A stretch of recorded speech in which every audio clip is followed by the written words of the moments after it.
On February 10th, 2008, they coordinated a day of protests across the United States, Canada, Europe, Australia, New Zealand. One person showed up in Japan, that were actually quite impressive, both for their high level of attendance and performative bravado. So let's take a look at some of these protests.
Knew very little about Scientology, kind of what they had learned on South Park and kind of what all of us sort of know in terms of what's swimming out there in popular culture, right?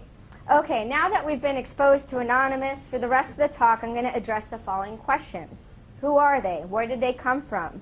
And how are these protests similar and different from the wars that emerged earlier? What do the differences between the past and present tell us not only about the act of trolling on the internet, for trolling has long been a staple mode of behaving on the internet, but really its explosion in recent times. To help me identify some of the similarities and differences, let's turn to some ethnographic material.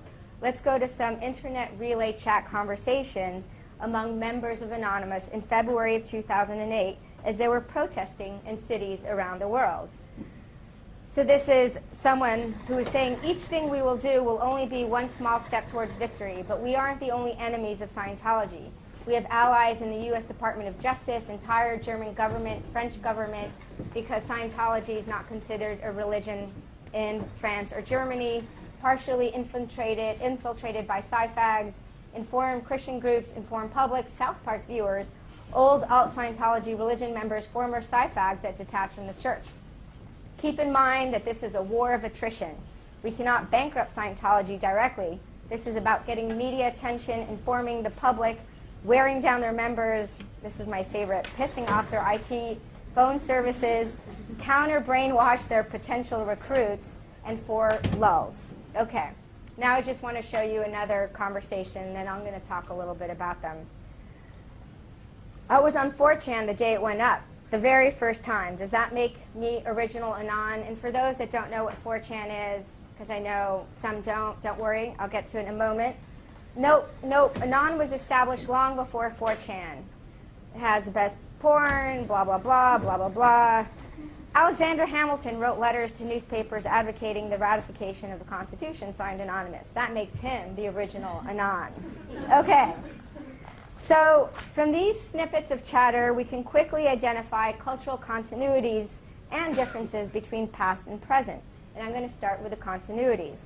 Both sets of protests are examples of the ways in which internet users extend, replay, broadcast liberal principles, not through the course of philosophical pontifications, but through the course of everyday life, or in this case, inane banter. For example, there was and still is an overwhelming sentiment that by protesting Scientology, one is exposing human rights abuses, fighting internet censorship, and affirming free speech rights. The somewhat joking reference to Alexander Hamilton is significant. It reveals the deep, even if unacknowledged, influence of liberal ideologies, in specific the importance of anonymity for securing unencumbered and vibrant political speech. And of course, they're referring to Alexander Hamilton because along with John Jay and James Madison, they published the Federalist Papers under a pseudonym, Publius. So Anon may not know the intricacies of the legal or philosophical thrusts or features of anonymity, some may, but the important point is that they're at least partially motivated by an engagement with liberal principles, which becomes the cultural engine by which these principles are extended, albeit transformed from the past into the present. These cases also demonstrate what political theorist Jody Dean has identified as the dialectic between secrecy and publicity in liberal ideology.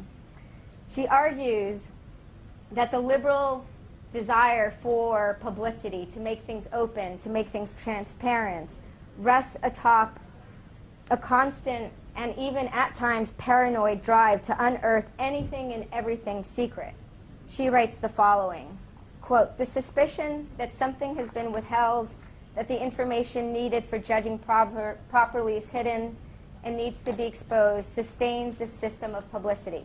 Nothing can or should escape this gaze."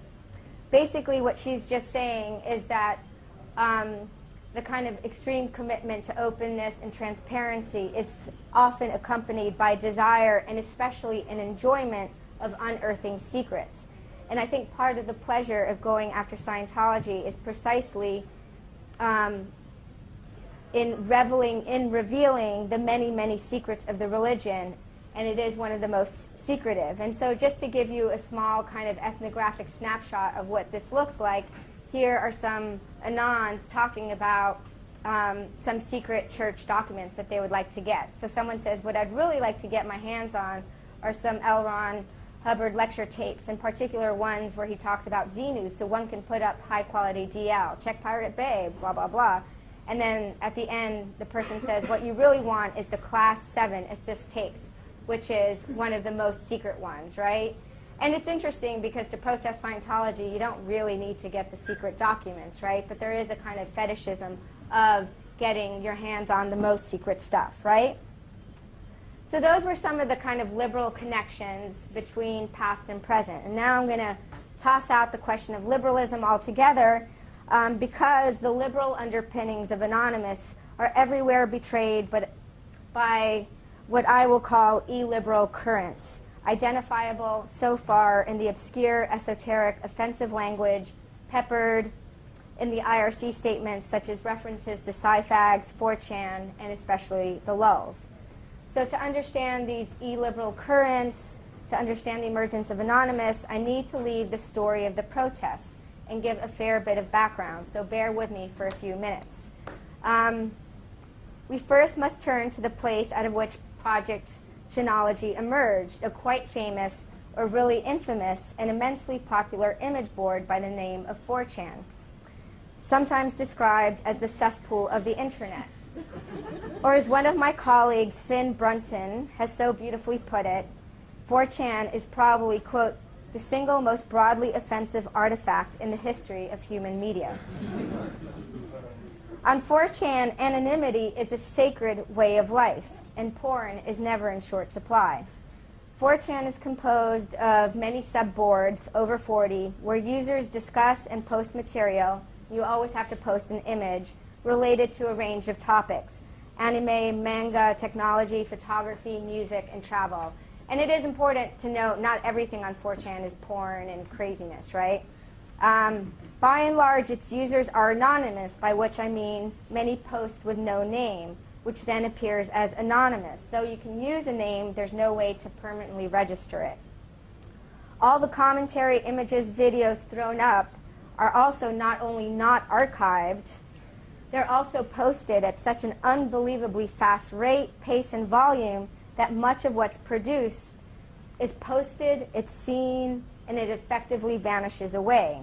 In this regard, 4chan is really different from a lot of the internet, which is archived. Now, there are sites that do archive parts of 4chan,